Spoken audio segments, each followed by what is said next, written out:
un problème plus difficile avec une équation cartésienne paramétrée. Explication. Dans cette équation cartésienne, les coefficients en x et en y comportent la lettre m, ce qui est un peu inhabituel et effrayant. Ça signifie en fait qu'on n'a pas affaire à une droite, mais à une famille de droites. À chaque fois qu'on va choisir une valeur de m, on aura une droite. Par exemple, pour m égale 0, on aura la droite moins x moins 19 égale 0. Pour m égale 1, on aura la droite y moins 19 égale 0. Et le but de l'exercice va être de trouver pour quelle valeur de m, autrement dit pour quelle droite, on vérifie une propriété donnée. Première propriété, quelles sont les droites qui passent par A5,1 ? Il faut retourner le problème et se dire, si elle passe par A5,1, c'est que A5,1 est sur la droite, ce qui signifie que le point A doit avoir des coordonnées qui vérifient l'équation. Si je remplace x par 5 et y par 1, ça doit marcher. Ce qui veut dire que je cherche les valeurs de m qui vérifient cette équation, que je simplifie pour obtenir une équation de degré 2. Le plus rapide pour résoudre cette équation, c'est la technique de l'Indien.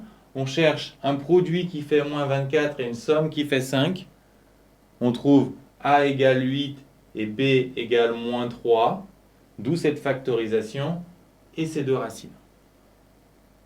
Sinon, vous utilisez la méthode classique, vous appliquez la formule de delta, b carré moins 4ac, vous trouvez 121 qui est positif, donc on a deux racines, on rappelle les formules, on simplifie en se souvenant que racine de 121 c'est 11, et on retrouve moins 8 et 3, ce qui signifie que notre problème a deux solutions, ce sont les droites d3 et d-8, dont on peut éventuellement donner l'équation. Par exemple, d3, on l'obtient facilement en remplaçant m par 3, on trouve 2x plus 9y moins 19 égale 0.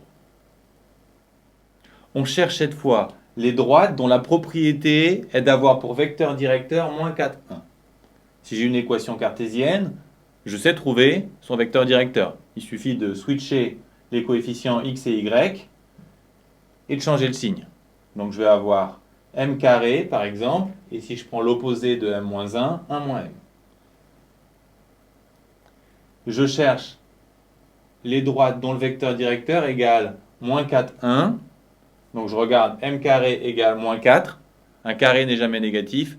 Il n'y a pas de solution. Malheureusement, c'est faux. Pour ne pas se tromper, il faut se souvenir qu'une droite, si elle a un vecteur directeur, en a en réalité une infinité. Et les différents vecteurs directeurs ne sont pas forcément égaux. C'est pour ça que m carré ne vaut pas forcément moins 4. En fait, la relation qui existe entre les vecteurs directeurs, c'est qu'ils ont même direction, autrement dit, ils sont colinéaires. Et si on cherche les vecteurs colinéaires à moins 4, 1, on va trouver des solutions. dm a pour vecteur directeur moins 4, 1 si ces deux vecteurs sont colinéaires. Autrement dit, si la différence des diagonales vaut 0, ce qui donne une équation de degré 2, on a envie de faire le delta, mais surtout pas, puisqu'on a beaucoup plus intéressant, on a une identité remarquable, m-2 au carré égale 0, d'où l'unique solution, m égale 2. On a donc une seule droite qui a pour vecteur directeur moins 4, 1, c'est la droite des 2. Dernière question, on cherche les droites qui sont parallèles à la droite d'équation 2x plus 9y plus 6 égale 0.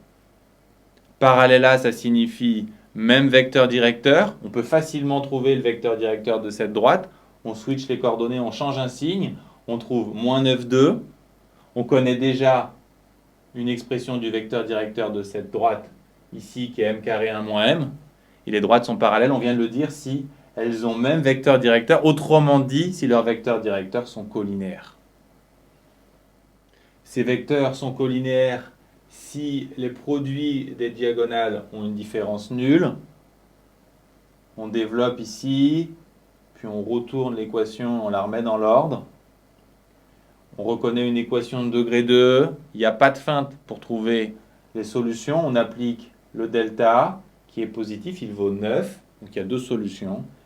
Et après simplification, on va trouver 3 demi et 3. Donc ce problème admet deux solutions, les deux droites, D3 et D3,5.